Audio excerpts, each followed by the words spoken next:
KD Dhruva Sarja one of the best performance. ಬಾಹುಬಲಿಯಲ್ಲಿ why Kattappa killed Baahubali ಅನ್ನೋ ಥರ ಇಲ್ಲಿ ಒಂದು ಪ್ರಶ್ನಾರ್ಥಕವಾಗಿ ನಿಮಗೆ ಸಿನಿಮಾ ಎಂಡ್ ಆಗುತ್ತೆ. ಈಗ ಬುಕ್ ಮೈ ಶೋ ಓಪನ್ ಮಾಡಿ ನೋಡ್ತಿದ್ದಾಗ ಎಲ್ಲ ಕಡೆ ಆರೆಂಜ್ ಬರ್ತಿದೆ. KVN ಪ್ರೊಡಕ್ಷನ್ಸ್ ಅವರಿಗೆ ಒಂದು ಹ್ಯಾಟ್ಸ್ ಆಫ್ ಹೇಳೋದಕ್ಕೆ ಇಷ್ಟಪಡ್ತೀನಿ. ಥ್ರೂಔಟ್ ಸಿನಿಮಾ ಸೆಟ್ ಎಲ್ಲ ನಡೆಯೋದು, ಬಟ್ ಸೆಟ್ ಅಂತ ಗೊತ್ತಾಗಲ್ಲ. ಪಬ್ಲಿಸಿಟಿ ಕಿಂಗ್ ಯಾರಂದ್ರೆ ಪ್ರೇಮ್.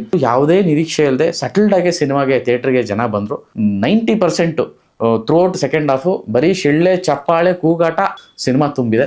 ಕಾಲಭೈರವನನ್ನ ಇಂಟ್ರೊಡ್ಯೂಸ್ ಮಾಡ್ತಾರೆ ಆ್ಯಂಡ್ ಎಂಡಿಗೆ ಒಂದು ಟ್ವಿಸ್ಟ್ ಕೊಡ್ತಾರೆ. ಬಟ್ ಕ್ಲೈಮ್ಯಾಕ್ಸಲ್ಲಂತೂ ಅನ್ಎಕ್ಸ್ಪೆಕ್ಟೆಡ್ ಟ್ವಿಸ್ಟ್ಗಳಿದ್ದಾವೆ. ಆ ಸ್ಟ್ರಾಂಗ್ ಪಾಯಿಂಟೇ ಅಣ್ಣ ತಮ್ಮನ ಎಮೋಷನ್ನು ಈ ಸಿನಿಮಾದಲ್ಲಿ. ಧ್ರುವ ಸರ್ಜಾ ಅವರ ಆ್ಯಕ್ಟಿಂಗು ಅವರ ವೃತ್ತಿ ಜೀವನದ ಶ್ರೇಷ್ಠ ಅಭಿನಯ ಅಂತ ಹೇಳೋದಕ್ಕೆ ಇಷ್ಟಪಡ್ತೀನಿ. ಟ್ರಿಗರ್ ಮಾಡ್ತಾರೆ, ಅಂದರೆ ಆಡಿಯನ್ಸ್ನೂ ಟ್ರಿಗರ್ ಮಾಡ್ತಾರೆ, ಜೊತೆಗೆ ಚಿತ್ರದ ನಾಯಕರನ್ನು ಟ್ರಿಗರ್ ಮಾಡ್ತಾರೆ. ಆ್ಯಂಡ್ ಒಂದಷ್ಟು ಕ್ವಶನ್ ಮಾರ್ಕ್ಗಳನ್ನು ಸಿನಿಮಾದಲ್ಲಿ ಪ್ರೇಮ್ ಅವರು ಇಟ್ಟಿದ್ದಾರೆ. ಆತ್ಮೀಯ ಕನ್ನಡ ಪಿಕ್ಚರ್ ವೀಕ್ಷಕರಿಗೆ ನಮಸ್ಕಾರ. ಇವತ್ತು KD ಸಿನಿಮಾ ರಾಜ್ಯದಾದ್ಯಂತ ವಿಶ್ವದಾದ್ಯಂತ ಕನ್ನಡದಲ್ಲಿ ರಿಲೀಸ್ ಆಗಿದೆ. ಭಾಳ ನಿರೀಕ್ಷೆ ಹುಟ್ಟಿಸಿದಂಥ ಸಿನಿಮಾ, ಸಾಕಷ್ಟು ನಿರೀಕ್ಷೆಗಳಿದ್ದಂಥ ಸಿನಿಮಾ. ಹಾಗಂತ ದೊಡ್ಡ ಹೈಪು, ತುಂಬ ಅಬ್ಬರದ ಪ್ರಚಾರ, ಯಾವುದೇ ರೀತಿಯಾದಂತಹ ಆವು ಅಂತ ಆಗದೆ ಸೆಟಲ್ಡ್ ಆಗಿ ಬಂದು ದೊಡ್ಡದಾಗಿ ಮನಸೂರೆಗೊಂಡಿರುವಂತಹ ಸಿನಿಮಾ KD ಅಂತ ಹೇಳೋದಕ್ಕೆ ಇಷ್ಟಪಡ್ತೀನಿ. ಯಾಕೆಂದರೆ ಈ ದಿನ ಆ ಒಂದು ಸಂಭ್ರಮಕ್ಕೆ ಸಾಕ್ಷಿಯಾಗಿದೆ. ಇಡೀ ಚಿತ್ರೋದ್ಯಮ ಈ ಸಿನಿಮಾನ ಕೊಂಡಾಡ್ತಿದೆ. ಈ ಸಿನಿಮಾಗೋಸ್ಕರ ಈ ಸಿನಿಮಾ ಒಳ್ಳೆಯದಾಗಲಿ ಅಂತ ಎಲ್ಲರೂ ಟ್ವೀಟ್ ಮಾಡಿದ್ದು, ಸ್ಟೇಟಸ್ ಹಾಕಿದ್ದು, ಇಡೀ ಇಂಡಸ್ಟ್ರಿ ಈ ಸಿನಿಮಾ ಒಳ್ಳೆಯದಾಗಬೇಕು ಅಂತ ಬಯಸಿತ್ತು. ಸೊ ಅದರಂತೆ ಸಿನಿಮಾಗೆ ತುಂಬ ಒಳ್ಳೆಯದಾಗಿದೆ. ಬೆಳಗಿನ ಜಾವ 6 ಗಂಟೆಯಿಂದ ಶೋಗಳು ಓಪನ್ ಆಗಿತ್ತು. ಕೆಲವು ಕಡೆ 8:30 ಆಯಿತು, ಕೆಲವು ಕಡೆ 10 ಗಂಟೆಗೆ ಆಗಿತ್ತು. ಪ್ರತಿ ಶೋ ನೋಡಿದಂತಹ ಪ್ರೇಕ್ಷಕರು ಕೂಡ ಮನಸಾರೆ ಮೆಚ್ಕೊಂಡಿದ್ದಾರೆ, ಕೊಂಡಾಡ್ತಿದ್ದಾರೆ. ಆ್ಯಂಡ್ ಇವತ್ತು ಸಂಜೆ, ಇವಾಗ ನಾನು ರಿವ್ಯೂ ಹೇಳ್ತಿರೋಂಥ ಹೊತ್ತು, ಈಗ ನಾನು ಬೆಳಗ್ಗೆ ಸಿನಿಮಾ ನೋಡ್ಕೊಂಡು ಮಧ್ಯಾಹ್ನ ಸಿನಿಮಾ ನೋಡ್ಕೊಂಡು ಬಂದೆ, ಈಗ ನಾನು ವೀಡಿಯೋ ಮಾಡ್ತಾಯಿದ್ದೀನಿ. ಈಗ ಬುಕ್ ಮೈ ಶೋ ಓಪನ್ ಮಾಡಿ ನೋಡ್ತಿದ್ದಾಗ ಎಲ್ಲ ಕಡೆ ಆರೆಂಜ್ ಬರ್ತಿದೆ. ಅಂದರೆ ಫಾಸ್ಟ್ ಫೀಲ್ ಆಗ್ತಿದೆ, ಜನ ಬುಕ್ ಮಾಡ್ತಿದ್ದಾರೆ. ಇವತ್ತು RCB ಮ್ಯಾಚ್ ಇದ್ದರೂ ಕೂಡ ಈ ಸಿನಿಮಾನ ನೋಡಬೇಕು ಅಂತ ಟಿಕೆಟ್ ಬುಕ್ ಮಾಡ್ತಾ ಇದ್ದಾರೆ. ಅಂದರೆ ಲೆಕ್ಕ ಹಾಕ್ಕೊಳ್ಳಿ ಈ ಸಿನಿಮಾದ ರೆಸ್ಪಾನ್ಸ್ ಏನು ಅಂತ, ಈ ಸಿನಿಮಾ ವೈಬ್ ಏನು ಅಂತ. ಸೊ ಆ ಥರದೊಂದು ವೈಬ್ನ ಈ ಒಂದು KD ಸಿನಿಮಾ ಇವತ್ತು ಕ್ರಿಯೇಟ್ ಮಾಡಿದೆ. ಸಿನಿಮಾ ಚೆನ್ನಾಗಿದೆ. ಕನ್ನಡ ಚಿತ್ರರಂಗಕ್ಕೆ 2026ರಲ್ಲಿ ಮತ್ತೊಂದು ದೊಡ್ಡ ಬ್ಲಾಕ್ ಬಸ್ಟರ್ ಆಗೋ, ಹಿಟ್ ಆಗೋ ಸೂಚನೆ ಇವತ್ತು ಈ ಸಿನಿಮಾ ಕೊಟ್ಟಿದೆ. ಈ ಸಿನಿಮಾ ಹೇಗಿದೆ, ನನ್ನ ಅಭಿಪ್ರಾಯ ಏನು, ಈ ಸಿನಿಮಾ ನೋಡಿ ಅನ್ನೋದನ್ನು ಇನ್ ಡೀಟೇಲ್ಡಾಗಿ ಹೇಳುವಂಥ ಒಂದು ಪ್ರಯತ್ನ ಈ ವಿಡಿಯೋ ಮೂಲಕ ಹೇಳ್ತೀನಿ. ಅದಕ್ಕೂ ಮೊದಲು ನಾನು KVN ಪ್ರೊಡಕ್ಷನ್ಸ್ ಅವರಿಗೆ ಒಂದು ಹ್ಯಾಟ್ಸ್ ಆಫ್ ಹೇಳೋದಕ್ಕೆ ಇಷ್ಟಪಡ್ತೀನಿ. ಅವರ ಒಂದು ಪ್ಯಾಷನೇಟ್ ಪ್ರೊಡಕ್ಷನ್ ಹೌಸು ಅನ್ನೋದಕ್ಕೆ ಬೆಸ್ಟ್ ಎಕ್ಸಾಂಪಲ್ ಈ ಸಿನಿಮಾ. ಅವರು ಪ್ರೊಡ್ಯೂಸ್ ಮಾಡಿರೋದು, ಅವರ ಪ್ರೊಡಕ್ಷನ್ ವ್ಯಾಲ್ಯೂಸ್ ಏನು ಈ ಸಿನಿಮಾದು ಅನ್ನೋದು, ಅವರ ಪ್ಯಾಷನ್ ಏನು ಟುವರ್ಡ್ಸ್ ಸಿನಿಮಾ ಅನ್ನೋದು ಈ ಸಿನಿಮಾ ನೋಡಿದ್ರೆ ಗೊತ್ತಾಗುತ್ತೆ. ಆ್ಯಂಡ್ ಅವರ ತಾಳ್ಮೆ, ಬರೋಬ್ಬರಿ 4 ವರ್ಷ ಒಂದು ಸಿನಿಮಾಗೋಸ್ಕರ ಸತತವಾಗಿ ಹಣವನ್ನು, ಬಂಡವಾಳವನ್ನು ಹೂಡುವಂಥದ್ದು, ಖರ್ಚು ಮಾಡುವಂಥದ್ದು, ಆ ಸಿನಿಮಾನ ತೆರೆಗೆ ತರುವಂಥದ್ದು. ಅಂದರೆ ಡೈರೆಕ್ಟರ್ಗಿರೋ ಪ್ಯಾಷನ್ನ, ಅವರ ಒಂದು ವಿಜುವಲೈಸೇಷನ್ನ, ಅವರು ಕಟ್ಟಿಕೊಡುವಂತಹ ಒಂದು ಪ್ರಪಂಚವನ್ನು ರಂಜಿಸುವಂತಹ ಒಂದು ಮೀಡಿಯಮಲ್ಲಿ ಈ ಸಾಕಷ್ಟು ದೊಡ್ಡ ಪ್ರಮಾಣದ ದುಡ್ಡು ಬೇಕಾಗುತ್ತೆ. ಅಷ್ಟು ಒಂದು ಎಸ್ಪೆಷಲಿ ಈ ಥರ ರೆಟ್ರೋ ಸಬ್ಜೆಕ್ಟು, ಒಂದು ರೀಕ್ರಿಯೇಷನ್ ಸಬ್ಜೆಕ್ಟು ಅಂತಂದಾಗ ತುಂಬ ದೊಡ್ಡ ಬಡ್ಜೆಟ್ ಆಗುತ್ತೆ. ಅಷ್ಟು ದೊಡ್ಡ ಬಜೆಟ್ನ ಈ ಒಂದು ಸಂಸ್ಥೆ ವಿನಿಯೋಗಿಸಿರೋದಕ್ಕೆ ಇವತ್ತು 100% ಫಲ ಸಿಕ್ಕಿದೆ ಅಂದರೆ ತಪ್ಪಾಗಲ್ಲ. ಆಲ್ರೆಡಿ ಇವತ್ತಿನ ಸಿನಿಮಾಗೆ ಸಿಕ್ಕಿರುವಂಥ ರೆಸ್ಪಾನ್ಸು ಬೇರೆ ಬೇರೆ ಭಾಷೆಯಲ್ಲಿ ಈ ಸಿನಿಮಾನ ರಿಲೀಸ್ ಮಾಡೋದಕ್ಕೆ ಮಾತುಕತೆಗಳು ಕೂಡ ಶುರುವಾಗಿದೆ. ಸೊ ಸದ್ಯದಲ್ಲಿ ಹಿಂದಿ, ಆಮೇಲೆ ತೆಲುಗು, ಮತ್ತೊಂದು ತಮಿಳು, ಮಲಯಾಳಂ ಎಲ್ಲ ಭಾಷೆಯಲ್ಲೂ ಕೂಡ ಈ ಸಿನಿಮಾ ಮೊದಲು ಹೇಳಿದಂತೆ ಪ್ಯಾನ್ ಇಂಡಿಯಾ ರಿಲೀಸನ್ನು ಈ ಸಿನಿಮಾ ತಂಡ ಮಾಡೋದಕ್ಕೆ ಹೊರಟಿದೆ. ಸೊ ನಾನು ಆಗಲೇ ಹೇಳ್ತಾ ಇದ್ದೆ ಪ್ರೊಡಕ್ಷನ್ ಹೌಸ್ ವ್ಯಾಲ್ಯೂಸ್, ಅಂದರೆ ಇವರು ಪ್ರೊಡಕ್ಷನ್ ಎಷ್ಟು ಪ್ಯಾಷನೇಟ್ ಆಗಿದೆ ಅಂತ. KD ಸಿನಿಮಾ ನೋಡಿದಾಗ ಇಡೀ ಸಿನಿಮಾ ಸೆಟ್ಟಲ್ಲೇ ಆಗಿರೋದು. ನಾನು ಈ ಒಂದು ಸೆಟ್ ಮಾಡಿದಂತಹ ಮೋಹನ್ ಬಿಕೆರೆ ಅವರು, ಆರ್ಟ್ ಡೈರೆಕ್ಟರು, ಅವ್ರಿಗೊಂದು ಸಲಾಮ್ ಹೇಳಬೇಕು. ಅಷ್ಟು ಅಥೆಂಟಿಕ್ ಸೆಟ್ಗಳನ್ನು ಅವರು ಈ ಸಿನಿಮಾಗಾಗಿ ಮಾಡಿದ್ದಾರೆ. ಥ್ರೂಔಟ್ ಸಿನಿಮಾ ಸೆಟ್ಟೆಲ್ಲ ನಡೆಯೋದು, ಬಟ್ ಸೆಟ್ ಅಂತ ಗೊತ್ತಾಗಲ್ಲ. ಹಳೇ 80s ಬೆಂಗಳೂರಲ್ಲಿ ಈ ಒಂದು ಸಿನಿಮಾ ಶೂಟ್ ಆಗಿದೆ ಅನ್ನೋಷ್ಟು ಆಪ್ತವಾಗಿ ಹತ್ತಿರದಿಂದ ಇದು ಫೀಲ್ ಆಗುತ್ತೆ. ಒಂದೊಂದಷ್ಟು ಶಾರ್ಟ್ಸ್ ಬರುತ್ತೆ. For example Shivaji theatre sequence, Shivaji theatre ಇರೋ ಜಾಗ ಮತ್ತು ಟೌನ್ ಹಾಲ್ ಇರೋ ಜಾಗ, ಟೌನ್ ಹಾಲ್ ಅಡ್ಜಸೆಂಟಲ್ಲಿ ಒಂದು ಯುಟಿಲಿಟಿ ಬಿಲ್ಡಿಂಗ್ ಅಂತಿದೆ. ಆ ಕಾಲಕ್ಕೆ ಇತ್ತದು. ಸೊ ಒಂದು ಟೌನ್ ಹಾಲ್ ಎದುರುಗಡೆ ಒಂದು ಶಾರ್ಟ್ ಇಡ್ತಾರೆ. ಆ ಶಾರ್ಟ್ ಸಜೆಷನಲ್ಲಿ ಆ ಯುಟಿಲಿಟಿ ಬಿಲ್ಡಿಂಗ್ ಕಾಣುತ್ತೆ. ಇವತ್ತಿಗೂ ಬೆಂಗಳೂರನ್ನ ಚೆನ್ನಾಗಿ ನೋಡಿರೋರ್ಗೆ ಅದು ಗೊತ್ತಾಗುತ್ತೆ. ಅಷ್ಟು ಅಥೆಂಟಿಕ್ ಆಗಿ ಅವರು ಸೆಟ್ಟನ್ನು ಹಾಕಿರುವಂಥದ್ದು, ಅದನ್ನು ಶೂಟ್ ಮಾಡಿರೋವಂಥದ್ದು. KR ಮಾರ್ಕೆಟು ಆ್ಯಂಡ್ ಆ ವಿಜುವಲ್ಸು, ಟೌನ್ ಹಾಲು ಮತ್ತು KR ಮಾರ್ಕೆಟ್, ಆ ಆ್ಯಂಬಿಯನ್ಸು, ಚಿಕ್ಕಪೇಟೆ, ತಿಗಳರಪೇಟೆ, ಅವೆನ್ಯೂ ರೋಡು, ಅಂದರೆ ಎಷ್ಟು ಅಥೆಂಟಿಕ್ ಆಗಿ ಅವರ ಯೋಚನೆ ಮಾಡಿದ್ದಾರೆ. ಆ್ಯಂಡ್ ಲೇಖಕ್ ಬುಕ್ಕಿಂದ ಹಿಡಿದು ಸಣ್ಣ ಪುಟ್ಟ ಎಲ್ಲ ಪ್ರಾಪ್ಸಿಂದ ಹಿಡಿದು ತುಂಬ ಡಿಟೇಲ್ ವರ್ಕನ್ನು ಆ ಕಾಲಘಟ್ಟವನ್ನು ಕ್ರಿಯೇಟ್ ಮಾಡೋದಕ್ಕೆ ಆರ್ಟ್ ಡೈರೆಕ್ಟರ್ ಕೆಲಸ ಮಾಡಿದ್ದಾರೆ. ಅದಕ್ಕೆ ಪೂರಕವಾಗಿ ಪ್ರೊಡಕ್ಷನ್ ಹೌಸ್ ನಿಂತಿದೆ. ಅವರು ಆರ್ಟ್ ಡೈರೆಕ್ಟರ್ ಇಂಟರ್ವ್ಯೂನಲ್ಲಿ ಹೇಳ್ತದ್ದು 30 ಕೋಟಿ ಖರ್ಚು ಮಾಡಿದ್ವಿ ಈ ಒಂದು ಸೆಟ್ಗೆ. ಸುಮಾರು 1 ವರ್ಷ 500 ಜನ ನಿರಂತರವಾಗಿ ಕೆಲಸ ಮಾಡಿದರು. ಹಾಗಾಗಿ ಈ ಥರದ್ದೊಂದು ಸೆಟ್ ರೆಡಿ ಆಯಿತು ಅಂತ. ಸೊ ಮೊದಲಿಗೆ ಇದರ ಒಂದು KD ಸಿನಿಮಾದ ಒಂದು ಜಾಗ, ಆತ್ಮ, ಈ ಒಂದು ಸೆಟ್ಟು ಇದ್ರ ಬಗ್ಗೆ ಹೇಳಬೇಕು ಅನ್ನಿಸ್ತು. ಮತ್ತು ಪ್ರೊಡಕ್ಷನ್ ಹೌಸ್ನ ದಿಟ್ಟ ನಿಲುವಿಗೆ ಮತ್ತು ಅವರ ಒಂದು ಪ್ಯಾಷನೇಟ್ ಟುವರ್ಡ್ಸ್ ಸಿನಿಮಾ, ಅವ್ರಿಗಿರೋಂಥ ಪ್ಯಾಷನ್ ಬಗ್ಗೆ ತುಂಬ ಖುಷಿ ಆಯಿತು. ಸೊ ಅದು ಮೊದಲಿಗೆ ಹೇಳಬೇಕು ಅಂತ ಹೇಳಿದ್ದೀನಿ. And when it comes to KD cinema showman Prem ಅವರ ಡೈರೆಕ್ಷನ್ನು. ಪ್ರೇಮ್ ಅವರ ಅನೇಕ ಸಿನಿಮಾಗಳು ತುಂಬ ದೊಡ್ಡ, ಅಂದರೆ ಅವ್ರ ಸಿನಿಮಾ ಅಂದ್ರೇ ಒಂದು ವೈಬು. ಶುರುವಿಂದ ರಿಲೀಸ್ವರೆಗೂ ಅದೊಂದು ಅಬ್ಬರ, ಅದೊಂದು ಗಲಾಟೆ, ಅದು ತುಂಬ ಹೈಪ್ ಅಂದರೆ ಹೈಪು. ಪಬ್ಲಿಸಿಟಿ ಅಂದರೆ ಪಬ್ಲಿಸಿಟಿ ಕಿಂಗ್ ಯಾರು ಅಂದರೆ ಪ್ರೇಮ್. ಸಿನಿಮಾನ ರೀಚ್ ಮಾಡಿದಾರೆ ಅಂದರೆ ಪ್ರೇಮ್. ಅವ್ರ ಸಿನಿಮಾಗಳಂತಂದರೆ ಬಿಫೋರ್ ರಿಲೀಸೇ ಬಿಸ್ನೆಸ್ ಆಗೋಗುತ್ತೆ. ಯಾವ ಸಿನಿಮಾನೂ ಅವರು ಮಾಡಿದಂಥ ಯಾವ ಸಿನಿಮಾ ನಿರ್ಮಾಪಕರಿಗೆ ಲಾಸ್ ಆಗಿಲ್ಲ. ಆ ಥರದೊಂದು ಬಿಸ್ನೆಸ್ ಮಾಡಿಕೊಡುವಂತಹ ಒಂದು director. So Jogi, Kariya, excuse me, back to back ಆ ಒಂದು 3 ಹ್ಯಾಟ್ರಿಕ್ ಸಿನಿಮಾಗಳನ್ನು ಕೊಟ್ಟು ಇಂಡಸ್ಟ್ರಿಯಲ್ಲಿ ನಿಂತಂಥವ್ರು. ಸೊ ಇಂಥ ಡೈರೆಕ್ಟ್ರು ಸಿನಿಮಾ ಮಾಡ್ತಾರಂತಂದರೆ ಆಬ್ವಿಯಸ್ಲಿ ಆ ಒಂದು ಹೈಪ್ ಇತ್ತು. ಆದರೆ ಇವರು ಆ ಹೈಪ್ನ ತುಂಬ ದೊಡ್ಡ ಮಟ್ಟದಲ್ಲಿ ಇತರೆ ಸಿನಿಮಾಗಳನ್ನು ಪಬ್ಲಿಸಿಟಿ ಮಾಡದಂತೆ ಸಟಲ್ಡಾಗಿ ಒಂದು ಸಿನಿಮಾನ ಪಬ್ಲಿಸಿಟಿ ಮಾಡಿದರು. ಅದರಂತೆ ಇವತ್ತು ಯಾವುದೇ ನಿರೀಕ್ಷೆ ಇಲ್ಲದೆ ಸಟಲ್ಡಾಗಿ ಸಿನಿಮಾಗೆ ಥಿಯೇಟ್ರಿಗೆ ಜನ ಬಂದರು. ಆದರೆ ಜನ ಒಳಗಡೆ ಬಂದ ಮೇಲೆ, KD ಒಳಗಡೆ ಹೊಕ್ಕ ಮೇಲೆ, ಸಿನಿಮಾನ ನೋಡಿದ ಮೇಲೆ ಜನ ಆ ಸಿನಿಮಾನ ಹೈಪ್ ಮಾಡೋಕ್ಕೆ ಪ್ರೇಮ್ ಮೊದಲು ಹೇಗೆ ಹೇಳ್ತಿದ್ರು ಆ ರೀತಿಯಾಗಿ ಜನ ಹೇಗೆ ಮಾತಾಡೋಕ್ಕೆ ಶುರು ಮಾಡಿದ್ದಾರೆ. ಒಂದು ಒಳ್ಳೆ ಸಿನಿಮಾ. ಸೆಕೆಂಡ್ ಹಾಫ್ ಬಗ್ಗೆ ತುಂಬ ಒಳ್ಳೆ ಟಾಕ್ ಇದೆ. ಅಂದರೆ ಸೆಕೆಂಡ್ ಹಾಫ್ ಶುರುವಿಂದ ಎಂಡ್ವರೆಗೂ ಕೂಡ ನಿರಂತರವಾಗಿ 90% ಥ್ರೂಔಟ್ ಸೆಕೆಂಡ್ ಹಾಫು ಬರೀ ಶಿಳ್ಳೆ, ಚಪ್ಪಾಳೆ, ಕೂಗಾಟ, ಅಷ್ಟರ ಮಟ್ಟಿಗೆ ಎಲಿವೇಶನ್ಸು, ಆ ಮಾಸಿಫಿಕೇಷನ್ನು ಸಿನಿಮಾ ತುಂಬಿದೆ. ಆ್ಯಂಡ್ ಫಸ್ಟ್ ಹಾಫ್ ಬಗ್ಗೆ ಹೇಳಬೇಕು. ಫಸ್ಟ್ ಹಾಫು ಪರ್ಫಾರ್ಮೆನ್ಸ್ ವೈಸು ಮತ್ತು ಆ ಇಂಟ್ರೊಡಕ್ಷನ್ ಕ್ಯಾರೆಕ್ಟರ್ಸ್ ವೈಸು ಮತ್ತು ಆ ಟೆಕ್ನಿಕಾಲಿಟಿ ಬಗ್ಗೆ ಮಾತಾಡೋಕ್ಕೆ ನಾನು ಇಷ್ಟಪಡ್ತೀನಿ. ಇಲ್ಲಿ ನಾನು ಎಲ್ಲವನ್ನು ಹೇಳೋದಿಲ್ಲ, ಕಥೆಯನ್ನು ಹೇಳೋದಿಲ್ಲ, ಅಥವಾ ಅದು ನಿಮಗೆ ಆ ಮಜಾ ಹೊಟ್ಟೋಗುತ್ತೆ. ಸೊ ಏನಂದರೆ ಇಂಟರ್ವಲ್ ಪಾಯಿಂಟಲ್ಲೇ ಅವರೊಂದು ಕಾಲಭೈರವನನ್ನು ಇಂಟ್ರೊಡ್ಯೂಸ್ ಮಾಡ್ತಾರೆ ಆ್ಯಂಡ್ ಎಂಡಿಗೆ ಒಂದು ಟ್ವಿಸ್ಟ್ ಕೊಡ್ತಾರೆ. ಇದಿಷ್ಟು ಸಿನಿಮಾದಲ್ಲಿ ಸಿಕ್ಕಾಪಟ್ಟೆ ಥ್ರಿಲ್ಲಿಂಗ್ ಆ್ಯಂಡ್ ಮಜಾ ಕೊಡುವಂಥ 2 ವಿಷಯ. ಸೊ ಅದಕ್ಕೆ ಕಿಚ್ಚ ಸುದೀಪ್ ಅವರು ಸಾಕ್ಷಿ ಆಗ್ತಾರೆ ಕಾಲಭೈರವನಾಗಿ. ಈ ಸಿನಿಮಾದ ಕ್ಲೈಮ್ಯಾಕ್ಸ್ ತುಂಬ ಇಂಟ್ರೆಸ್ಟಿಂಗ್. ಆ್ಯಂಡ್ ಇವತ್ತು ಏನು ಸಿನಿಮಾ ನೋಡಿ ಆಚೆ ಬಂದು ಎಕ್ಸೈಟ್ ಆಗ್ತಿದ್ದಾರೆ ಇದೇ ವಿಷಯ. ಕ್ಲೈಮ್ಯಾಕ್ಸ್ ಏನು ಅನ್ನೋದನ್ನು ನಾನು ಹೇಳೋಕ್ಕೆ ಇಷ್ಟಪಡೋದಿಲ್ಲ. ಬಟ್ ಕ್ಲೈಮ್ಯಾಕ್ಸಲ್ಲಂತೂ ಅನ್ಎಕ್ಸ್ಪೆಕ್ಟೆಡ್ ಟ್ವಿಸ್ಟ್ಗಳಿದ್ದಾವೆ, ಟರ್ನ್ಗಳಿದ್ದಾವೆ, ಆ್ಯಂಡ್ ಒಂದು ತುಂಬ ದೊಡ್ಡ ಲೀಡ್ ಇದೆ. ಈಗಾಗಲೇ ನಿಮಗೆಲ್ಲ ಒಂದಷ್ಟು ವಿಚಾರಗಳು ಸೋಷಿಯಲ್ ಮೀಡಿಯಾ ಮೂಲಕ ಒಂದಷ್ಟು ಜನ ಶೇರ್ ಮಾಡಿರೋಂಥ ಗೊತ್ತಾಗಿರುತ್ತೆ. ಬಾಹುಬಲಿಯಲ್ಲಿ ವೈ ಕಟ್ಟಪ್ಪ ಕಿಲ್ಡ್ ಬಾಹುಬಲಿ ಅನ್ನೋ ಥರ ಇಲ್ಲಿ ಒಂದು ಪ್ರಶ್ನಾರ್ಥಕವಾಗಿ ನಿಮಗೆ ಸಿನಿಮಾ ಎಂಡ್ ಆಗುತ್ತೆ.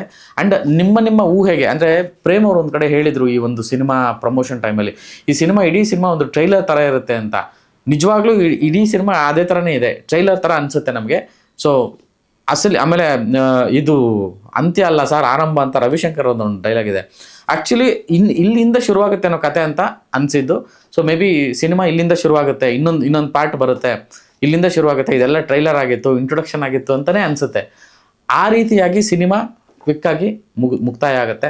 ಆ್ಯಂಡ್ ಸಿನಿಮಾ ಮೇಕಿಂಗು, ಟೆಕ್ನಿಕಾಲಿಟಿ, ತುಂಬ ವಿಷಯಗಳಿಗೆ ತುಂಬ ಜನ ಶ್ರಮ ವಹಿಸಿದ್ದಾರೆ. ಆ ವಿಷಯಕ್ಕೆ ನಾನು ಒಂದೊಂದೇ ವಿಷಯ ಹೇಳ್ತಾ ಹೋಗ್ತೀನಿ. ಈ ಸಿನಿಮಾದ ಹೈಲೈಟ್ಗಳಲ್ಲಿ ಎಸ್ಪೆಷಲಿ ರಮೇಶ್ ಅರವಿಂದ್ ಅವರು ಮತ್ತು ಧ್ರುವ ಸರ್ಜಾ ಅಣ್ಣ ತಮ್ಮನ ಆ ಒಂದು ಬಾಂಡಿಂಗು, ಸೆಂಟಿಮೆಂಟು, ಆ ಒಂದು ಎಮೋಷನ್ನು ಒಂದು ಕಡೆ, ಪ್ರೇಮ್ ಅವರ ಆ ತಾಯಿ ಎಮೋಷನ್ನು ಸಿನಿಮಾಗಳು, ಅಥವಾ ಅವ್ರ ಸಿನಿಮಾ ಅಂದರೆ ಒಂದು ಎಮೋಷನ್ ಕ್ಯಾರಿ ಆಗುತ್ತೆ. ಏನೇ ಮಾಸಿಫೈ ಇದ್ದರು, ರೌಡಿಸಮ್ ಇದ್ದರು, ಕಾಮಿಡಿ ಇದ್ದರು, ಅದರ ಜೊತೆಗೆ ಆ ಎಮೋಷನ್ ಯಾವಾಗಲೂ ತುಂಬ ಸ್ಟ್ರಾಂಗ್ ಪಾಯಿಂಟ್ ಆಗಿರುತ್ತೆ. ಆ ಸ್ಟ್ರಾಂಗ್ ಪಾಯಿಂಟೇ ಅಣ್ಣ ತಮ್ಮನ ಎಮೋಷನ್ನು ಈ ಸಿನಿಮಾದಲ್ಲಿ.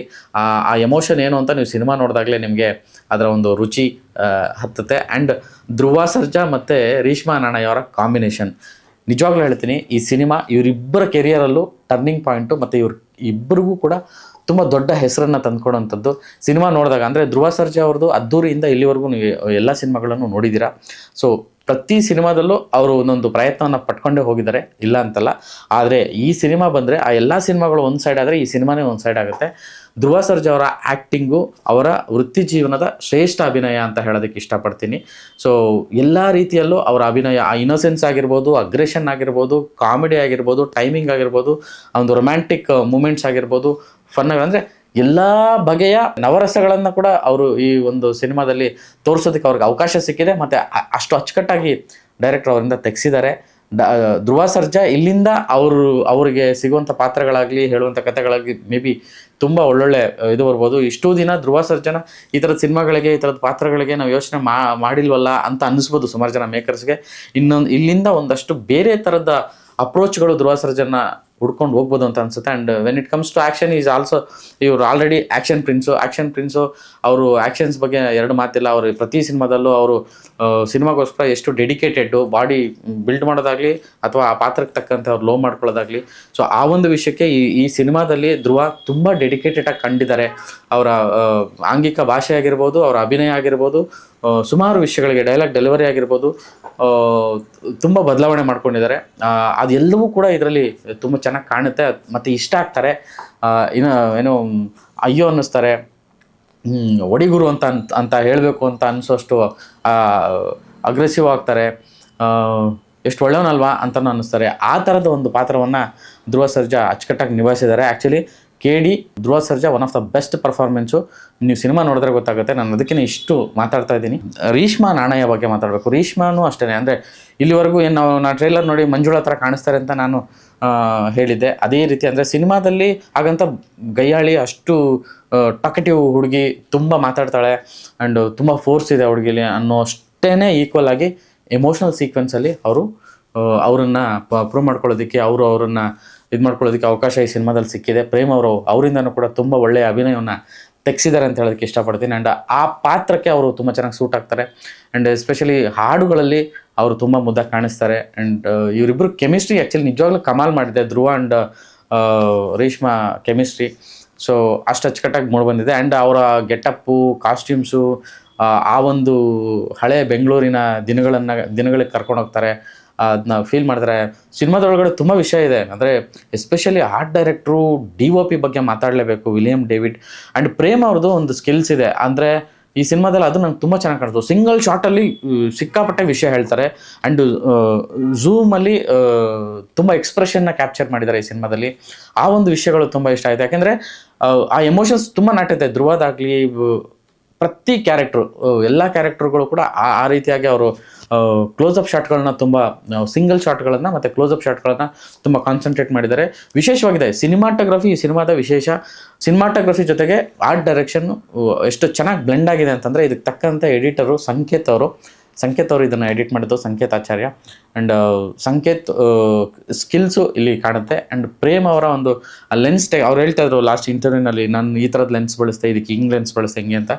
ಅವರ ಸ್ಕಿಲ್ಸು, ಅವರ ವಿಷನ್, ಅವ್ರ ವಿಜುವಲೈಸೇಷನ್ ಏನಿತ್ತು, ಅವರ ಪಾತ್ರಗಳು ಹೇಗೆ ಕಾಣಬೇಕು ಮತ್ತು ಅವರ ಲೊಕೇಶನ್ಸ್ ಹೇಗೆ ಕಾಣಬೇಕು, ಆವತ್ತಿನ ಬೆಂಗಳೂರು ಹೇಗಿತ್ತು, ಅವರು ಕಂಡುಕೊಂಡಿರೋ ಸಿನಿಮಾದ ಪ್ರಪಂಚ ಹೇಗಿತ್ತು ಅನ್ನೋದನ್ನು ತುಂಬ ಅಚ್ಚುಕಟ್ಟಾಗಿ ತೆಗೆಸ್ಕೊಂಡಿದ್ದಾರೆ ಈ ಒಂದು ಟೆಕ್ನಿಷಿಯನ್ಸಿಂದ. ಆ್ಯಂಡ್ ವಿಲಿಯಂ ಡೇವಿಡ್ ನಿಮ್ಗೆ ಗೊತ್ತು, ಎಷ್ಟು ದೊಡ್ಡ ಸ್ಕಿಲ್ ಫುಲ್ ಮನುಷ್ಯ ಅವರು, ಎಷ್ಟು ಟ್ಯಾಲೆಂಟೆಡ್ DOP ನಮ್ಮ ಇಂಡಸ್ಟ್ರಿಯಲ್ಲಿ. ಅಂದರೆ ಬೇರೆ ಭಾಷೆಯವರು ಇವ್ರನ್ನ ರೆಫರೆನ್ಸ್ ತಗೊಳ್ಳೋ ಅಷ್ಟರ ಮಟ್ಟಿಗೆ ಅವರ ಕೆಲಸ ಕಾರ್ಯಗಳು ಇವತ್ತು ರೀಚ್ ಆಗಿದೆ. ಸೊ ಈ ಥರದೊಂದು ತಂಡ ಕಟ್ಕೊಂಡು ಪ್ರೇಮ್ ಅವರು ಅವ್ರ ವಿಷನ್ನ ತುಂಬ ಅಚ್ಚುಕಟ್ಟಾಗಿ ಪ್ರೆಸೆಂಟ್ ಮಾಡಿದ್ದಾರೆ. ಆ್ಯಂಡ್ ಇದೆಲ್ಲದಕ್ಕೂ KVN ಪ್ರೊಡಕ್ಷನ್ಸು ಆ ರೀತಿಯಾಗಿ ಸಾಥ್ ಕೊಟ್ಟಿದೆ. ಆ್ಯಂಡ್ ಇನ್ನೊಂದು ಮ್ಯೂಸಿಕ್ಕು, ಅರ್ಜುನ್ ಜನ್ಯ ಈ ಸಿನಿಮಾದ ಮತ್ತೊಬ್ಬ ಹೀರೋ. ಹಾಡುಗಳು ಈಗಾಗಲೇ ರಿಲೀಸ್ಗೂ, ಅಂದರೆ ಸಿನಿಮಾ ರಿಲೀಸ್ ಬಿಫೋರೇ ಹಾಡುಗಳು ಯಾವ ಲೆವೆಲ್ಗೆ ರೀಚ್ ಆಗಿತ್ತು ಅಂತ ನಿಮ್ಗೆ ಗೊತ್ತೇ ಇದೆ. ಆ್ಯಂಡ್ ಕೊರಿಯೋಗ್ರಫಿಗಳು, ಒಂದೊಂದು ಹಾಡಿಗೂ ಒಂದೊಂದು ಬಗೆಯಲ್ಲಿ ಕೊರಿಯೋಗ್ರಫಿ ಇದೆ. ಎಲ್ಲ ಕೊರಿಯೋಗ್ರಾಫರ್ಸು, ಮೋಹನ್ ಮಾಸ್ಟ್ರು ಕೊರಿಯೋಗ್ರಫಿ ತುಂಬ ಹೈಲೈಟಾಗಿ ಕಾಣುತ್ತೆ ಸಿನಿಮಾದಲ್ಲಿ. 2 ಹಾಡುಗಳು, ಒಂದು ಹಾಡಂತೂ ಆ್ಯಕ್ಷನಲ್ಲೇ ನಡೆಯುತ್ತೆ. ಈ ಆ್ಯಕ್ಷನ್ನು, ಸಾಂಗು ಮತ್ತು ಇಡೀ ಸಿನಿಮಾ ಮ್ಯೂಸಿಕಲ್ ಇದೆ.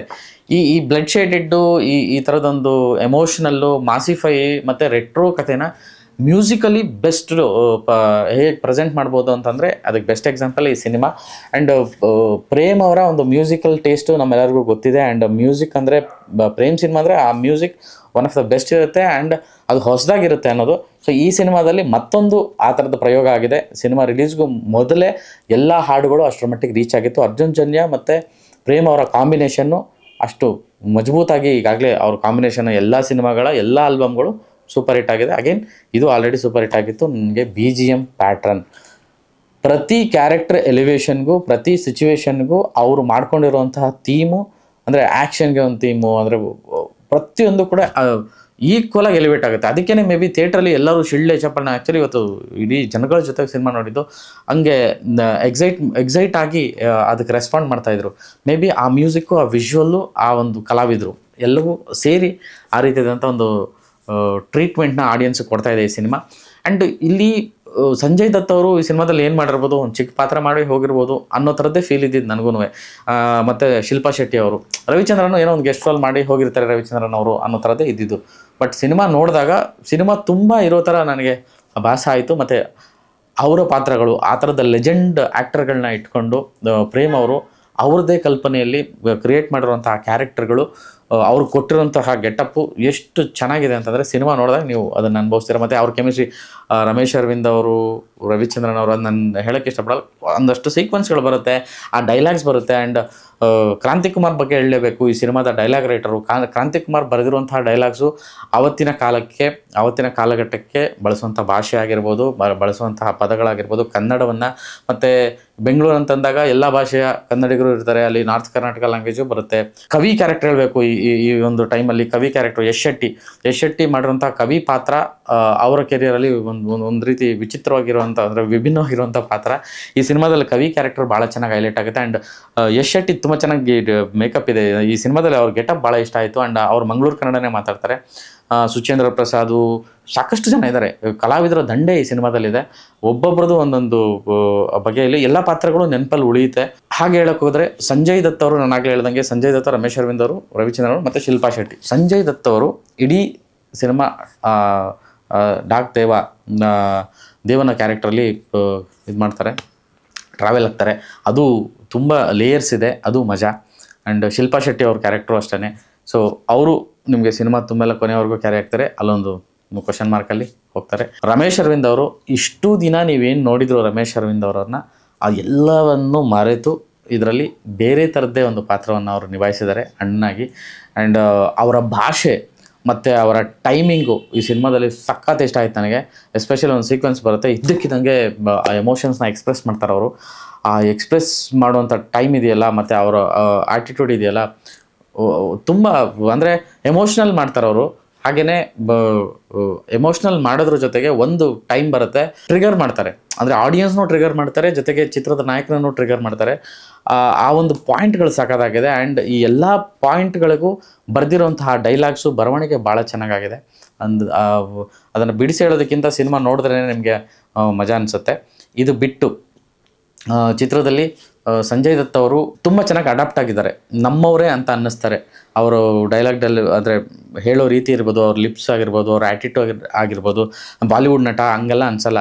ಆ್ಯಂಡ್ ಶಿಲ್ಪಾ ಶೆಟ್ಟಿ ಅದೆಲ್ಲ ಅನಿಸಲ್ಲ, ಅಂದರೆ ತುಂಬ ಆಪ್ತವಾಗಿ ಬೆಂಗಳೂರವರೇ ಅವರು ಅನ್ನೋ ಥರದ್ದು ಅವರು ಹಾವ ಭಾವ ಮತ್ತು ಗೆಟಪ್ಗಳಾಗಿದೆ. ಮತ್ತು ರವಿಶಂಕರ್ ಅವರ ಕ್ಯಾರೆಕ್ಟ್ರು, ಕಮಿಷನರ್ ಕ್ಯಾರೆಕ್ಟ್ರು, ಅವರು ನರೇಟಿವ್ ತುಂಬ ಚೆನ್ನಾಗಿದೆ ಇಡೀ ಸಿನಿಮಾ. ಸೊ ಅವರು ನರೇಟಿವು ಪ್ಲಸ್ ಅವರ ಒಂದು ಪೋರ್ಷನ್ನು ಕೂಡ ಹೈಲೈಟ್ ಆಗಿದೆ ಸಿನಿಮಾದಲ್ಲಿ. ಅಂದರೆ ಪಾತ್ರಗಳು ಆಯ್ಕೆ ಪ್ರೇಮ್ ಅವರು ಅದ್ಭುತವಾಗಿ ಮಾಡ್ಕೊಂಡಿದ್ದಾರೆ ಈ ಒಂದು ಕತೆಗೆ. ಪ್ರತಿ ಪಾತ್ರವೂ ಕೂಡ ಮಾತಾಡುತ್ತೆ. ಆ್ಯಂಡ್ ಪ್ರತಿ ಫ್ರೇಮಲ್ಲಿ ಪ್ರತಿ ಪ್ರಾಪರ್ಟಿಯು ಮಾತಾಡುತ್ತೆ, ಪ್ರತಿ ಕಲರ್ ಮಾತಾಡುತ್ತೆ, ಪ್ರತಿ ಮ್ಯೂಸಿಕ್ ತುಣುಕು ಮಾತಾಡುತ್ತೆ. ಇಡೀ ಸಿನಿಮಾ ಅದೇ ರೀತಿ ಒಂದು ಗ್ರಿಪ್ಪಲ್ಲಿ ತೊಗೊಂಡೋಗಿದ್ದಾರೆ. ಸೊ ಇದು ರೆಟ್ರೋ ಸ್ಟೈಲ್ ಸಿನಿಮಾ ಅಥವಾ ಒಂದು ಕಾಲಘಟ್ಟದ ಸಿನಿಮಾ ಆಗಿರೋದ್ರಿಂದ ಇದನ್ನು ಹೀಗೆ ಇರಬೇಕಿತ್ತು, ಇದು ಹೀಗೆ ಆಗಬೇಕಿತ್ತು ಅಂತ ಪ್ರಿಡಿಕ್ಟ್ ಮಾಡೋದಕ್ಕಾಗೋದಿಲ್ಲ. ಅವ್ರು ಏನು ಮಾಡಿದ್ದಾರೆ ಅದು ರುಚಿಸ್ತಾ ಹೋಗಿದೆ. ಆ್ಯಂಡ್ ಒಂದಷ್ಟು ಕ್ವಶನ್ ಮಾರ್ಕ್ಗಳನ್ನು ಸಿನಿಮಾದಲ್ಲಿ ಪ್ರೇಮ್ ಅವರು ಇಟ್ಟಿದ್ದಾರೆ. ಧ್ರುವ ಅವರ ಗೆಟಪ್ಗಳು, ಚೇಂಜ್ ಆಗೋ ಗೆಟಪ್ಗಳು, ಅಲ್ಲೊಂದು ಮೆಟಾಫರಿಕ್ಕು, ಇರುವಂಥ ಒಂದು ಟ್ವಿಸ್ಟು, ಇದೆಲ್ಲದಕ್ಕೆ ಆ ಟ್ವಿಸ್ಟ್ಗೆ ಮೇಜರ್ ಟ್ವಿಸ್ಟೇ ಕಿಚ್ಚ ಸುದೀಪ್ ಅವರು, ಆ ಕಾಲಭೈರವನ ಕ್ಯಾರೆಕ್ಟ್ರು. ಆ ಎಲಿವೇಷನ್ಸು, ಆ ಮಾಸಿಫಿಕೇಷನ್ಸು, ಮೇ ಬಿ ಕನ್ನಡ ಇಂಡಸ್ಟ್ರಿನಲ್ಲಿ ಒಂದು ಹೀರೋನ ಇಷ್ಟು ಮಾಸಿಫೈ ಆಗಿ ವಿತ್ ಮ್ಯೂಸಿಕಲ್ಲಿ ಒಂದು ಮೊಮೆಂಟಮ್ನ ತೋರಿಸೋದಕ್ಕೆ, ಮೈ ಜುಮ್ ಅನ್ಸೋದಕ್ಕೆ ಪ್ರೇಮ್ ಅವ್ರಿಗೆ ತುಂಬ ಸಿದ್ಧಿಸಿದೆ ಅದು ಅಂತ ಹೇಳಿದ್ರೆ ತಪ್ಪಾಗಲ್ಲ. ಅಂದರೆ ರೀಸೆಂಟ್ ಟೈಮ್ಸಲ್ಲಿ ಆ ಥರದ್ದು ಮಾಸಿಫಿಕೇಷನ್ನು, ಹೀರೋಗಳು ಗ್ಲೋರಿಫಿಕೇಷನ್ನು ಮಾಡಿರುವಂಥದ್ರಲ್ಲಿ, ಎಸ್ಪೆಷಲಿ ಮಚ್ಚಿಡ್ದು ಇದು ಮಾಡೋದ್ರಲ್ಲಿ ಅವ್ರಿಗೆ ಮಾತ್ರ ಸಾಧ್ಯ ಅಂತ ಅನಿಸುತ್ತೆ. ಈ ಸಿನಿಮಾ ನೋಡಿದಾಗ ನನಗೆ ಆಗ ಫೀಲ್ ಆಯಿತು. ಆ್ಯಂಡ್ ಧ್ರುವ ಸರ್ಜಾ ಅಂದರೆ ಶಿವಣ್ಣ, ದರ್ಶನ್ ಅವರು, ಪುನೀತ್ ಅವರು, ಸುದೀಪ್ ಅವರು ಎಲ್ಲ ಲಾಂಗ್ ಹಿಡಿದು ಅವ್ರದ್ದೇ ಆದಂಥ ಕನ್ನಡ, ಅಂದರೆ ಈಗ ಮೊನ್ನೆ ಧನಂಜಯದೊಂದು ಸಿನಿಮಾ ಬಂತು, ಕರ್ನಾಟಕದ ಎಮೋಷನ್ ಆಯ್ದ ಲಾಂಗು ಮಚ್ಚು ಅನ್ನೋದು. ಸೊ ಅದೇ ರೀತಿ ಆ ಎಮೋಷನ್ ಏನಿದೆ ಲಾಂಗು ಮಚ್ಚು ಅನ್ನೋದನ್ನು ಧ್ರುವಾಗೆ ಅದು ಈ ಸಿನಿಮಾ ಮೂಲಕ ತುಂಬ ಚೆನ್ನಾಗಿ ಸಿದ್ಧಿಸಿದೆ ಅಂತಲೇ ಹೇಳ್ಬೋದು. ಆ ರೀತಿಯಾಗಿ KD ಸಿನಿಮಾ ಮೂಡ್ ಬಂದಿದೆ. ಸೊ KD ಸಿನಿಮಾ ಇವತ್ತು ನೋಡ್ಕೊಂಡು ಬಂದು ಇಷ್ಟು ಮಾತಾಡ್ತಿದ್ದೀನಿ ಅಂದರೆ ಆ ಸಿನಿಮಾ ಮಾತಾಡಿಸ್ತಾ ಇದೆ. ಸಿನಿಮಾ ಅಂದಮೇಲೆ ಸರಿ ತಪ್ಪುಗಳು ಎಲ್ಲವೂ ಇರುತ್ತೆ. ಅದನ್ನು ಮೀರಿ ಅದು ಎಂಟರ್ಟೈನಿಂಗ್ ಆಗಿ ರಂಜಿಸಿದಾಗ ಈ ರೀತಿಯಾಗಿ ನಾವು ಮಾತಾಡ್ತೀವಿ. ಸೊ KD ಸಿನಿಮಾ ಎಲ್ಲ ಆ್ಯಂಗಲ್ನಿಂದಲೂ ಕೂಡ ಒಂದು ಮಸ್ತ್ ಎಂಟರ್ಟೈನಿಂಗ್ ಸಿನಿಮಾ. ಮಾಸ್ ಪ್ರೇಕ್ಷಕರಿಗೆ, ಎಸ್ಪೆಷಲಿ BC ಆಡಿಯನ್ಸ್ಗೆ, ಮಾಸ್ ಸಿನಿಮಾಗಳನ್ನು ಇಷ್ಟಪಡೋರಿಗೆ, ಆ್ಯಕ್ಷನ್ ಸಿನಿಮಾಗಳನ್ನು ಇಷ್ಟಪಡೋರಿಗೆ ಮತ್ತು ಎಮೋಷನ್ಸ್ನ ಇಷ್ಟಪಡೋರಿಗೆ ಈ ಸಿನಿಮಾ ಸಖತ್ತಾಗಿ ರುಚಿಸುತ್ತೆ. ಅಂದರೆ ನಿಮಗೆ ಜೋಗಿ ಇಷ್ಟ ಆದಂಗೆ ಅಥವಾ ಕರಿಯ ಇಷ್ಟ ಆದಂಗೆ ಸಿನಿಮಾ ಇದು ಇಷ್ಟ ಆಗುವಂಥ ಸಿನಿಮಾ. ಪ್ರೇಮ್ ಅವರ ಒಂದು ಟಿಪಿಕಲ್ ಪ್ರೇಮ್ ಅವರು, ಶೋಮ್ಯಾನ್ ಅವರ ಒಂದು ಟೇಸ್ಟ್ಫುಲ್ ಸಿನಿಮಾ. ಅವ್ರಿಗಿರುವಂತಹ ಟೇಸ್ಟು, ಅವರು ಮೇಕಿಂಗ್ ಸ್ಕಿಲ್ಸು, ಸ್ಟೈಲ್ ಇರೋ ರೀತಿಯಾಗಿಯೇ ಇರುವಂತಹ ಸಿನಿಮಾ. ಬಟ್ ಒಂದು ಫ್ರೆಶ್ ಆಗಿ ಫೀಲ್ ಕೊಡುವಂಥ ಸಿನಿಮಾ. ಯಾಕೆಂದರೆ ಆ್ಯಕ್ಷನ್ಸಲ್ಲಿ ತುಂಬ ಹೊಸತನ ಇದೆ. ಸುಮಾರು ನೀವು ಪ್ರತಿ ಆ್ಯಕ್ಷನ್ನು ಕೂಡ ಒಂದಕ್ಕಿಂತ ಒಂದು ಭಿನ್ನವಾಗಿದೆ ಮತ್ತು ಆ ಪ್ರತಿ ಆ್ಯಕ್ಷನ್ನು ಕೂಡ ನಿಮ್ಮನ್ನು ಎಕ್ಸೈಟ್ ಮಾಡ್ತಾ ಹೋಗುತ್ತೆ. ಆ್ಯಕ್ಷನ್ ಜೊತೆಗೆ ಮ್ಯೂಸಿಕ್ಕು ಅಷ್ಟು ಚೆನ್ನಾಗಿ ಎಲಿವೇಟ್ ಆಗಿದೆ. ಈ ಸಿನಿಮಾ ಬಗ್ಗೆ ಮಾತಾಡ್ತಾರೆ, ಮೇ ಬಿ ನಾನು ಮಾತಾಡ್ತಾನೆ ಇರ್ತೀನಿ. ಸೊ KD ಒಂದೊಳ್ಳೆ ಸಿನಿಮಾ, ಒಂದೊಳ್ಳೆ ರಿಪೋರ್ಟ್ ಬಂದಿದೆ ಆಡಿಯನ್ಸಿಂದ. ಸಿನಿಮಾ ಚೆನ್ನಾಗಾಗಿದೆ, ಚೆನ್ನಾಗಿ ಆಗ್ತಿದೆ. ಟಿಕೆಟ್ಸ್ ಬುಕ್ ಆಗ್ತಿದೆ. ಇವತ್ತು, ನಾಳೆ, ನಾಡಿದ್ದು 3 ದಿನ ಕಂಟಿನ್ಯೂಸ್ ರಜಾನೂ ಇದೆ. ಸೊ ನೀವು ಈ ಸಿನಿಮಾನ ಮಿಸ್ ಮಾಡದೆ ನೋಡಿ. ಒಂದು ಒಳ್ಳೆ ಫೀಲ್ ಕೊಡೋ ಸಿನಿಮಾ, ಮಜಾ ಕೊಡೋ ಸಿನಿಮಾ. ಈ ಸೀಸನ್ಗೆ KD ಒಂದೊಳ್ಳೆ ಸಿನಿಮಾ ಅಂತ ಹೇಳೋದಕ್ಕೆ ಇಷ್ಟಪಡ್ತೀನಿ. ನಮಸ್ಕಾರ.